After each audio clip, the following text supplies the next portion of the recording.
জাতীয় সংসদের নাটোর ৩ আসনের সিংড়া উপজেলার মানুষ গত ১৫.৫ বছরে অত্যাচারের নানা মাত্রিক রূপ দেখেছে।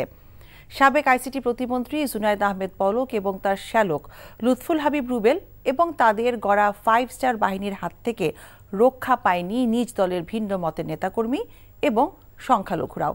তাদের নির্যাতনে শারীরিক প্রতিবন্ধকতা নিয়ে বিচারের প্রতীক্ষায় এসব মানুষ। নাটোর থেকে হালিম খানের পাঠানো রিপোর্ট। সিংড়া উপজেলার শিবপুর গ্রামের বিএনপি কর্মী কেতাব আলী।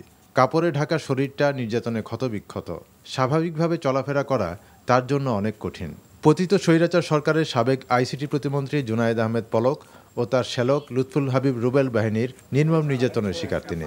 চাঁদাবাজি, দখল, হাতুড়ে পেটা সহ নির্মম নির্যাতনের এমন অসংখ্য চেপে থাকা কাহিনী এখন প্রকাশ্যেই বলাবলি করছে সিংড়ার মানুষ।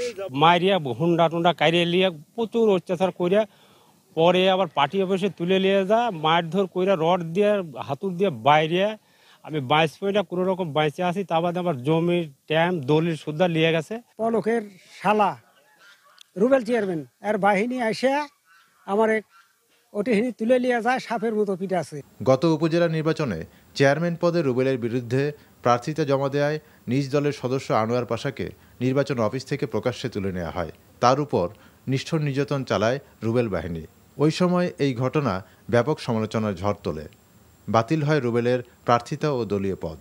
তাদের অত্যাচারে সাধারণ মানুষ ঘরে ফিরতে পারেনি, কোথায় বাড়াইতে পারেনি। জমি দখল করছে, মোটর দখল করছে, দ্বীপ দখল করছে, শখ দখল করছে ওরা। তার তাণ্ডবে পলকের এই সিংড়া মনে হচ্ছে একটা হায়নার রাজ্যে পরিণত হয়েছিল এবং তার শালার অত্যাচারে এলাকাবাসী বাস করতে পারেনি। সাবেক প্রতিমন্ত্রী পলকের কথা মতো না চললে নিজ দলের নেতাকর্মীদেরও কোনো ছাড় ছিল না। উপজেলা নির্বাচনে নৌকার প্রার্থীর বিপক্ষে পলকের দেয়া বিদ্রোহী প্রার্থীর পক্ষে কাজ না করায় পলক বাহিনীর দফায় দফায় নির্যাতনের শিকার হয়েছেন শেরকল ইউনিয়ন ছাত্রলীগের সাবেক সভাপতি কামরুল সরকার।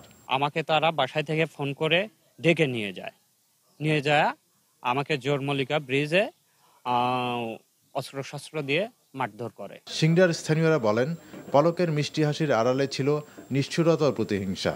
এই নিষ্ঠুরতা ও প্রতিহিংসার বলি সিংড়া উপজেলার অনেক মানুষ।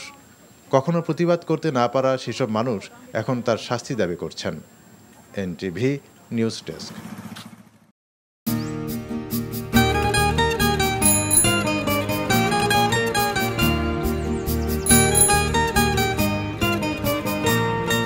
শুনেন, পুরুষ মানুষ তো এভাবে ভয় পেলে চলে না, মুখে সাহস রাখতে হয়। যা বলবেন সোজা সাপটা বলবেন।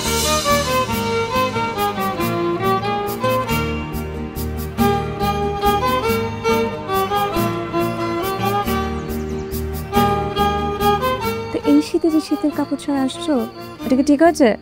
তোমাকে দেখার পর থেকে আমার জীবন থেকে শীত, গ্রীষ্ম, বর্ষা সব চলে গেছে, শুধুমাত্র তুমি আছো।